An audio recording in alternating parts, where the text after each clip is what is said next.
The day they called my daughter an orphan was the day fate finally stopped hiding her from me. I did not know her name yet. I did not know the color of her eyes or the sound of her laugh. But I remember that morning as clearly as if it happened 5 minutes ago. The sky above Boston was bright and cloudless. Parents gathered outside Maple Grove Preschool with paper coffee cups in their hands and busy schedules waiting for them. Children ran across the playground chasing one another, their sneakers kicking up little clouds of dust. Everything looked ordinary. Everything looked harmless. Then I saw her. She stood near the edge of the playground all by herself. A tiny girl with light brown hair tied into 2 uneven pigtails. Her backpack looked almost too big for her small frame. One hand gripped the strap tightly, while the other rested against a silver necklace hanging around her neck. Even from a distance there was something different about her. Something that made me look twice. I had only stopped near the school because my driver was taking a shortcut to a meeting downtown. My company was preparing for the biggest acquisition in its history. My phone would not stop buzzing. Investors wanted updates. Executives wanted decisions. Millions of dollars depended on where I spent the next few hours. Yet somehow my attention stayed fixed on that little girl standing alone beside the fence. A group of children gathered nearby. First it looked like normal playground behavior. Then I noticed the expressions. The whispers. The pointing fingers. One boy said something. Another child laughed. Soon several of them were staring directly at her. The little girl lowered her eyes toward the ground. My chest tightened unexpectedly. I could not hear every word through the closed car window, but I heard enough. No edad. No family. Orphan. Children often repeat things they hear from adults. That thought bothered me more than it should have. The little girl remained silent. She did not cry. She did not run away. She simply stood there while the other children watched her.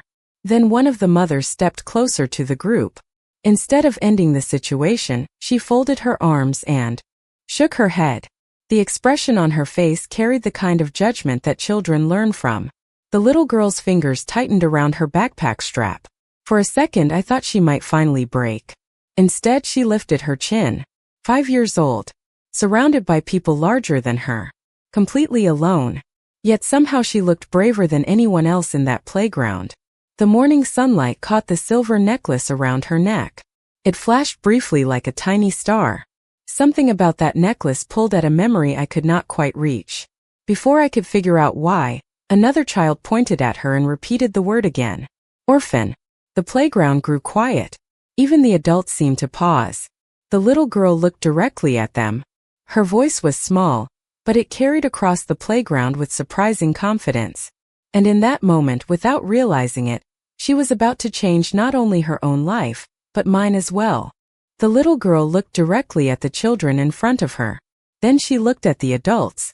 Her voice was calm, almost curious. My teacher says being kind is more important than being popular, she said. The playground remained silent.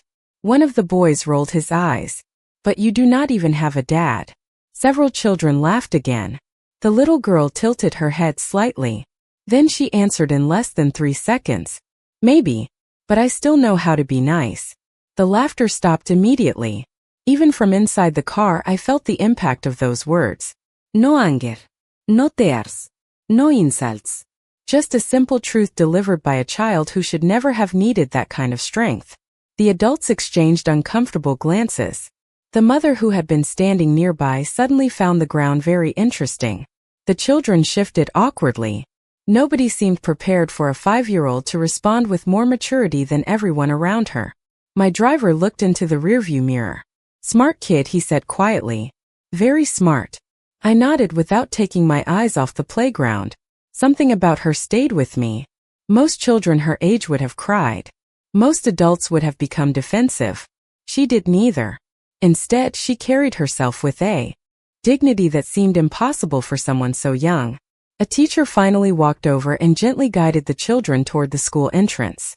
The crowd began to disperse. Parents returned to their cars. Conversations resumed. The moment should have ended there. It should have become another forgotten morning in a life filled with business meetings and deadlines. Yet I remained parked beside the curb. Watching. The little girl stayed behind for a moment. She crouched beside a flower bed near the fence and carefully adjusted a small yellow daisy that had fallen sideways. Such a tiny action. Such a strange thing to notice. But it told me everything. The world had not been particularly kind to her, yet she still chose kindness when nobody was watching. My phone vibrated again. The board meeting. Right. Reality returned. I glanced at the screen. 12 unread messages. 3 missed calls. Investors did not like waiting. I started to tell my driver to leave. Then the little girl turned slightly, and sunlight struck the silver necklace around her neck again. My breath caught. This time the memory came closer. Not clear enough to understand. Not yet. But familiar. Very familiar. I had seen that necklace before. Years ago. Somewhere important. The feeling settled heavily in my chest. The little girl disappeared through the school doors. Still holding the necklace. Still walking alone. For reasons I could not explain, I found myself wondering who picked her up after school. Who read her bedtime stories. Who told her everything would be okay when life became difficult. The questions felt strangely personal. Almost inappropriate. I did not know this child. Yet I could not stop thinking about her. Finally, I looked away and instructed my driver to head downtown. The SUV pulled from the curb and merged into traffic. Skyscrapers rose ahead of us. The day moved forward. Meetings waited. Contracts waited. Millions of dollars waited. But even as Boston disappeared behind tinted glass and business consumed the next several hours, one image refused to leave my mind. A little girl standing alone on a playground. A silver necklace shining in the morning sun. And a feeling deep inside me that whispered something was terribly wrong with the story everyone seemed to believe about her. For the rest of the afternoon, I tried to focus on work. I sat through presentations, reviewed contracts, approved budgets, nodded through conversations that normally demanded my full attention. Yet every few minutes my thoughts drifted back to Maple Grove Preschool. Back to the little girl with the oversized backpack, and the impossible amount of courage packed into such a small body. By 6 o'clock, the board meeting had finally ended. Most of the executives headed home. Others moved on to dinners and networking events. I should have done the same. Instead, I found myself staring out the window of my office at the city below. The necklace. That was the problem. Or maybe the answer.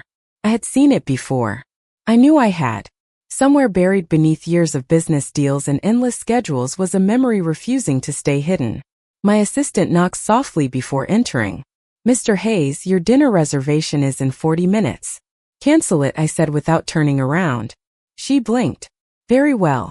After she left, I picked up my phone and called someone I had not spoken to in years. Thomas Reed had been my private investigator for nearly a decade. Discreet. Reliable. Thorough. If anyone could answer questions, it was Thomas. His voice came through after the second ring. "Alexander.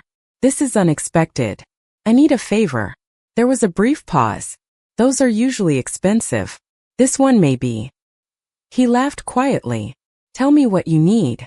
An hour later, I found myself sitting inside the back of my SUV parked across from the preschool again. School had ended nearly 30 minutes earlier. Parents arrived one by one. Children rushed into waiting arms. The parking lot slowly emptied. Then I saw her. Lily. Though I did not know her name yet. She emerged from the building holding the hand of a young woman. The woman looked tired but kind. Mid-20s maybe. Simple clothes. No expensive jewelry. No sign of wealth. Yet the little girl smiled up at her with complete trust. Something about that smile eased a tension I had not realized I was carrying.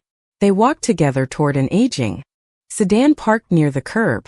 Before climbing inside, the little girl stopped and pointed toward the sky. The woman followed her gaze. Both laughed about something I could not hear. The moment lasted only seconds. Yet it felt important. Real. Human. My phone buzzed. "Thomas." That was fast. Faster than usual. I answered immediately. "What did you find?" "Not much yet," he admitted. "But enough to interest you. Go on." "The child's name is Lily Parker. 5 years old. Lives with Sarah Parker. No father listed on school records." My grip tightened around the phone. "Anything else?" Another pause. Then Thomas lowered his voice. There is something unusual about her birth records. Very unusual. The words landed heavily in the silence. What kind of unusual? The file appears incomplete. Parts of it are missing. Entire sections. Hospital information. Original registration details. Almost as if someone intentionally removed them years ago. I stared through the windshield toward the empty parking lot. The silver necklace flashed once more in my memory. Suddenly, the feeling returned stronger than ever. This was not a coincidence. Somewhere inside a story that made no sense, a little girl was carrying a piece of my past. And for the first time, I realized I was no longer simply curious. I needed answers. I barely slept that night. Every time I closed my eyes, I saw the necklace. A delicate silver chain with a small star-shaped charm. Simple. Elegant. Familiar. By sunrise, I was standing in front of a floor-to-ceiling window in my penthouse overlooking Boston Harbor, holding a cup of coffee that had long gone cold. The city below was waking up. Ferries moved across the water. Traffic slowly filled the streets. Normally, mornings like this helped me think. Today, they only made me more impatient. At exactly 8 o'clock, Thomas called again. I answered before the first ring finished. Tell me you found something. His sigh carried through the phone. I found more than I expected. My pulse quickened. Go on. There was a brief pause as papers shuffled in the background.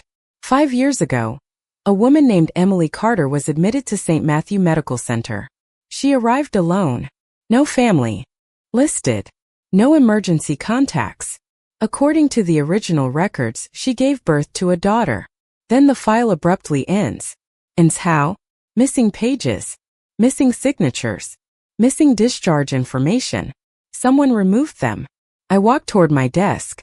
The coffee remained forgotten in my hand. What happened to Emily Carter? Another pause. She passed away several months later due to an illness. The room fell silent. I stared across the harbor. A young mother.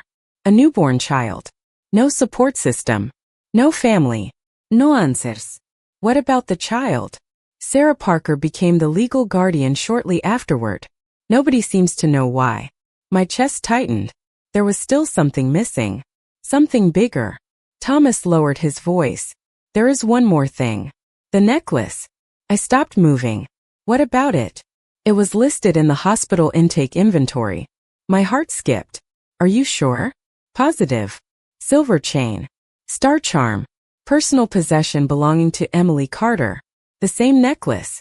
The exact same one hanging around Lily's neck. A strange chill moved through me. Suddenly the memory I had been chasing for days finally surfaced. 5 years earlier. A charity fundraiser. St. Matthew Medical Center. I had donated several $1,000,000 to expand their neonatal care unit. During the event, a young woman approached me. She was nervous. Quiet. Holding a newborn wrapped in a pale pink blanket. She thanked me for supporting the hospital. I remembered the necklace immediately. The silver star had caught the light while she spoke. At the time it seemed insignificant. One face among hundreds. One conversation among thousands. Yet now I could see her clearly. Emily Carter. The memory lasted only seconds before another realization hit me. The dates. My stomach dropped. 5 years ago. The same period of my life I rarely allowed myself to revisit. The same period connected to a relationship that ended abruptly and left more questions than answers. My phone nearly slipped from my hand. Alexander? Thomas sounded concerned. Are you still there? Yes. My voice barely sounded like my own. Keep digging. I want everything. Every record. Every document. Every missing page. Understood. The call ended. Stood motionless beside the window for a long time. Below me, the city continued moving as if nothing had changed. But everything had changed. Because for the first time, this was no longer a mystery involving a brave little girl and a missing history. It was becoming personal. Deeply personal. And somewhere inside a forgotten hospital file, a silver necklace, and a story buried for 5 years, I had a growing feeling that fate was preparing to reveal something that would alter the course of my entire life. 2 days later, Thomas arrived at my office carrying a thick folder. The moment I saw the expression on his face, I knew something significant had happened. He closed the door behind him and placed the file on my desk without saying a word. For several seconds, neither of us spoke. Then he slid a sealed envelope toward me. "What is this?" I asked. "The answer you have been looking for." My eyes settled on the envelope. Suddenly the room felt smaller. The city skyline beyond the windows disappeared from my attention. Everything narrowed to a single sheet of paper, hidden inside a plain white envelope. Thomas took a seat across from me. "I verified everything twice," he said quietly. "Chain of custody, laboratory records, hospital archives. There is no mistake." My hands felt strangely heavy as I opened the envelope. Inside was a DNA report. Clean, professional, clinical. Yet every line carried more weight than any business contract I had ever signed. My eyes moved directly to the conclusion. Probability of paternity, 99.99%. The words blurred. I read them again. Then a third time. The result never changed. Lily Parker was my daughter. A little girl I had met only days earlier. A little girl who thought she had no father. A little girl who stood alone on a playground while strangers judged her. My daughter. The realization hit with unexpected force. I leaned back in my chair and stared at the ceiling. For years I had measured success through numbers. Revenue, growth, acquisitions, market share. None of those things prepared me for this moment. None of them mattered. Images flooded my mind. Lily fixing the fallen flower. Lily holding her backpack. Lily answering. Cruelty with kindness. Every memory carried a different meaning now. I lowered the report onto my desk. "How?" The question came out barely above a whisper. Thomas opened the folder. According to the records we recovered, Emily never informed anyone about the pregnancy. After her death, Sarah Parker became Lily's guardian through a private arrangement. She protected the child. Protected her from what? Uncertainty, perhaps. Public attention. Maybe she believed she was doing the right thing.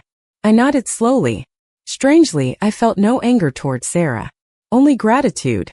For 5 years, someone had loved and protected my daughter when I did not even know she existed. That mattered. Thomas studied me carefully. "What do you want to do now?" I stood and walked toward the window. Boston stretched beneath me in every direction. Millions of people. Thousands of stories. Somewhere among them was a 5-year-old girl finishing another school day, completely unaware that her world was about to change. I watched sunlight reflect off the harbor. Then I remembered something. Her voice. Calm and brave. Maybe. But I still know how to be nice. My throat tightened. I had missed 5 birthdays. 5 Christmas mornings. 5 years of bedtime stories and scraped knees and first days of school. Time I could never get back. Yet one thought rose above all the others. I still had today. I still had tomorrow. And maybe if I was careful I still had a chance. I picked up the DNA report one final time.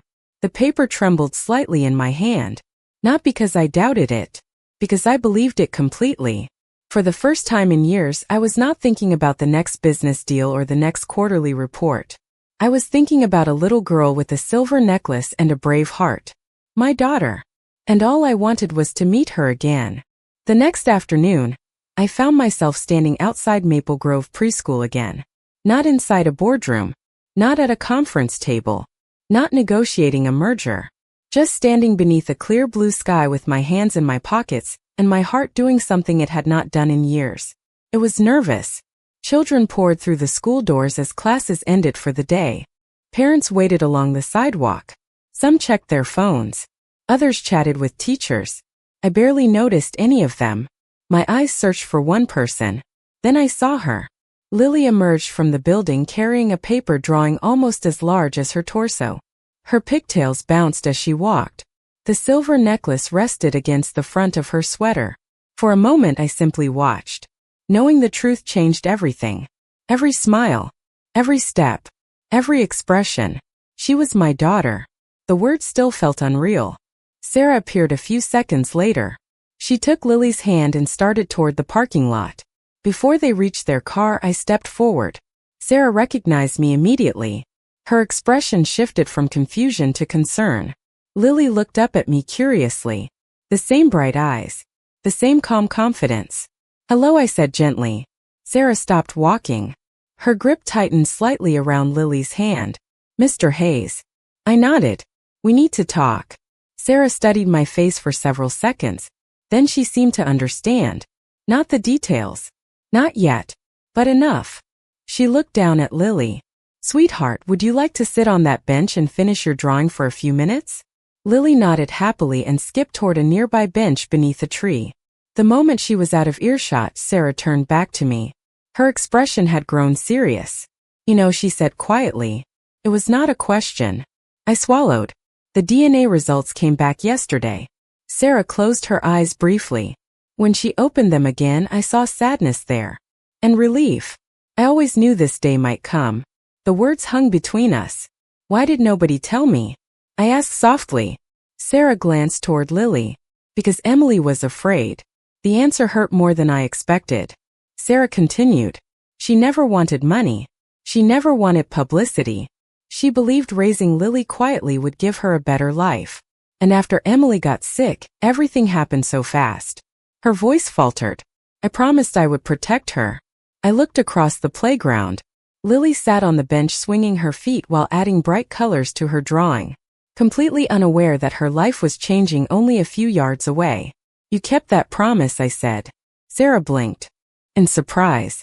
For 5 years you loved her. You protected her. You gave her a family. Gratitude filled my voice because I meant every word. Tears gathered in Sarah's eyes. She deserves to know you, she whispered. My throat tightened. At that exact moment, Lily looked up from her drawing and waved enthusiastically in our direction. Without thinking, I waved back. She smiled. A huge, joyful smile. Something inside me cracked open. Not painfully. Beautifully.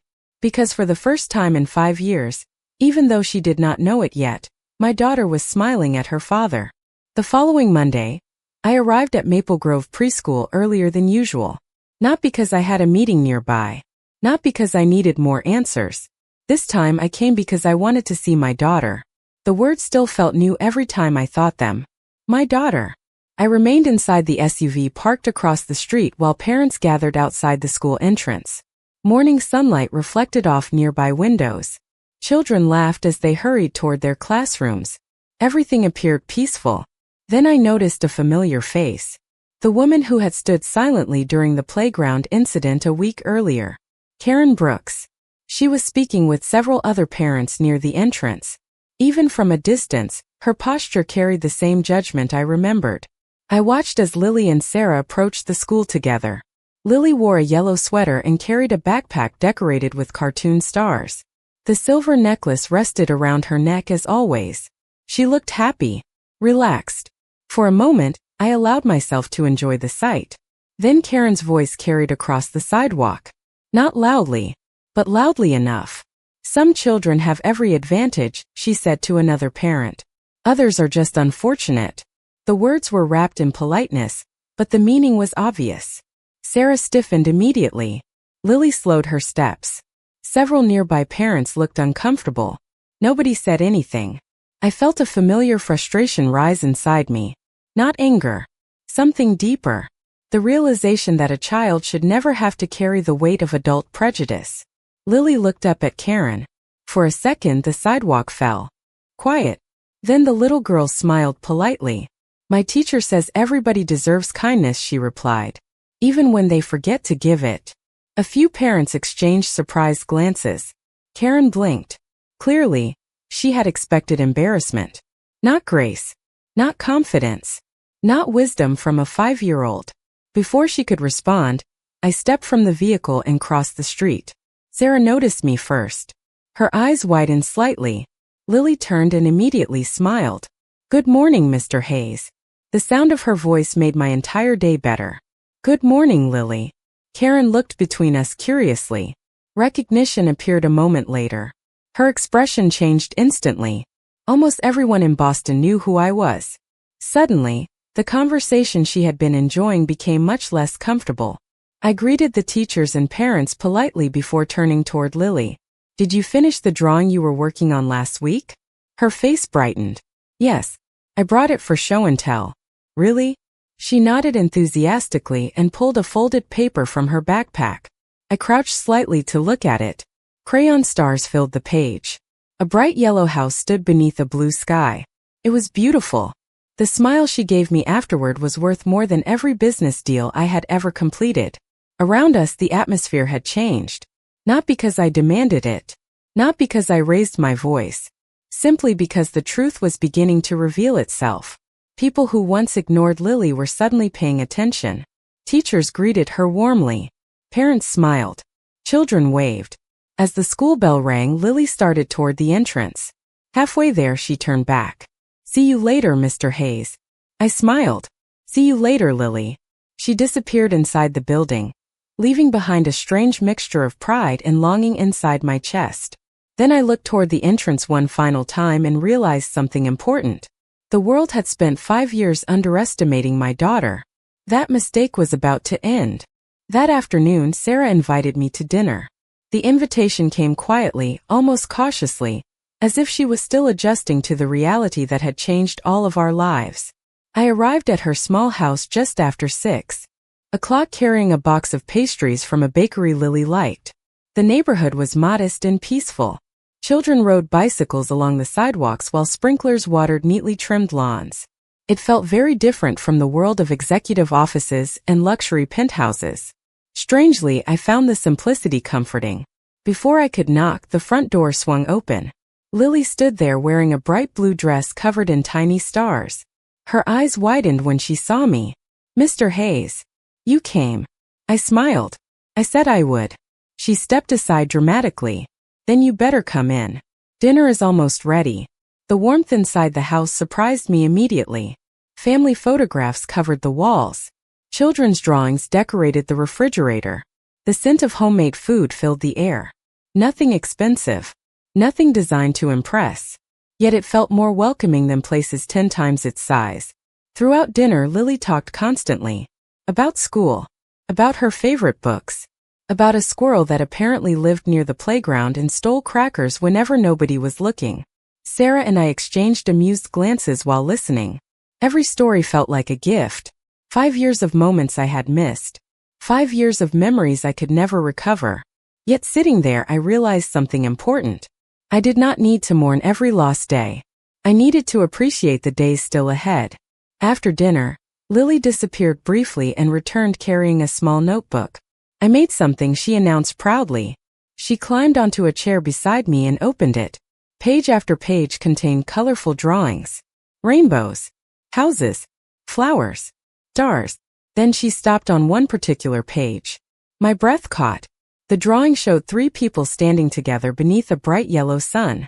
One was clearly Sarah. Another was Lily. The third figure wore a dark suit and stood slightly taller than everyone else. "Who is that?" I asked softly. Lily looked down at the picture, then back at me. "That is you." The room grew quiet. "Why did you draw me?" Her answer came immediately. "Because you always smile when you see me." Such a simple observation. Such a small sentence. Yet it landed harder than any speech I had ever heard. Sarah looked away, blinking rapidly. I understood why. Children often see truths adults overlook. Lily closed the notebook and hugged it against her chest. Then she asked the question I had secretly feared and hoped for at the same time. "Are you going to visit again?" I looked at her. Really looked at her. The silver necklace resting against her sweater. The hopeful expression in her eyes. The trust she was already offering me. "If you would like me to," I said.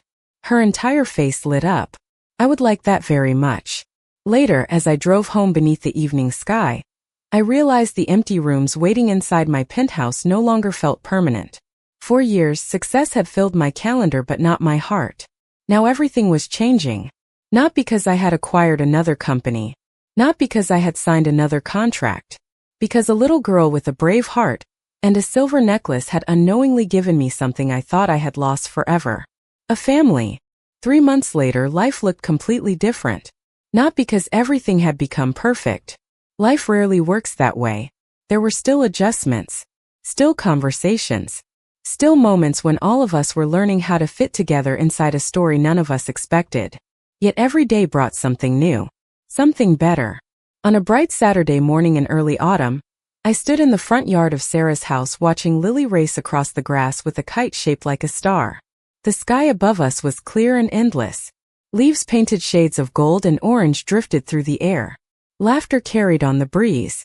The sound made me smile before I even realized it. Sarah stepped onto the porch beside me holding 2 cups of coffee. She handed one to me. "She seems happy," she said softly. I watched Lily running through the sunlight. Happier than I have ever seen her. Sarah nodded. "So do you." The observation caught me off guard because it was true. For years, my calendar had been full while my life remained empty. Now everything felt different. Meetings still happened. Companies still needed leadership. But when the workday ended, there was somewhere I wanted to be. Someone I wanted to see. Lily suddenly stopped running and waved excitedly. "Come look at this." We walked across the lawn together. She crouched beside a small wooden box she had been decorating with paint and stickers. Stars covered nearly every inch of it. She opened the lid proudly. Inside were photographs, drawings, tiny keepsakes, little pieces of her life. "My favorite memories," she explained. I smiled as she showed us each item. A school ribbon, a picture from a zoo trip, a drawing she had made months earlier. Then she carefully pulled out the picture of 3 people standing beneath a yellow sun. The one she had shown me during my first dinner at the house. "I kept it," she said. "Good choice." She looked up at me thoughtfully. Then she tilted her head. "Can I ask you something?" "Of course." The playground. The autumn breeze. Everything seemed to pause. Lily hesitated for only a second. Then she asked the question that mattered more than anything else. "Are you really my dad?" My heart stopped. Sarah looked toward me but remained silent. This moment belonged to Lily. And to me. I crouched until we were eye level. "Yes, Lily. I am." She studied my face carefully. Children have a remarkable ability to recognize honesty. After a long moment, she smiled. A slow, beautiful smile. "I thought so." "You did?" She nodded. "Because every time you look at me, your eyes get shiny." A laugh escaped me before I could stop it. At the same time, emotion tightened my throat. Lily stepped forward and wrapped her small arms around my neck. Then she whispered 2 words. Death. The world disappeared. The sky. The yard. The years I had lost. All of it faded away. There was only that moment. Only my daughter. I held her carefully and closed my eyes. For years, I believed success was measured by what you built. The companies. The buildings. The achievements. I was wrong. Standing there beneath an autumn sky with my daughter in my arms, I finally understood the truth. Success is not what you own. It is who you love. And sometimes the greatest gift in your life arrives long before you know it belongs to you.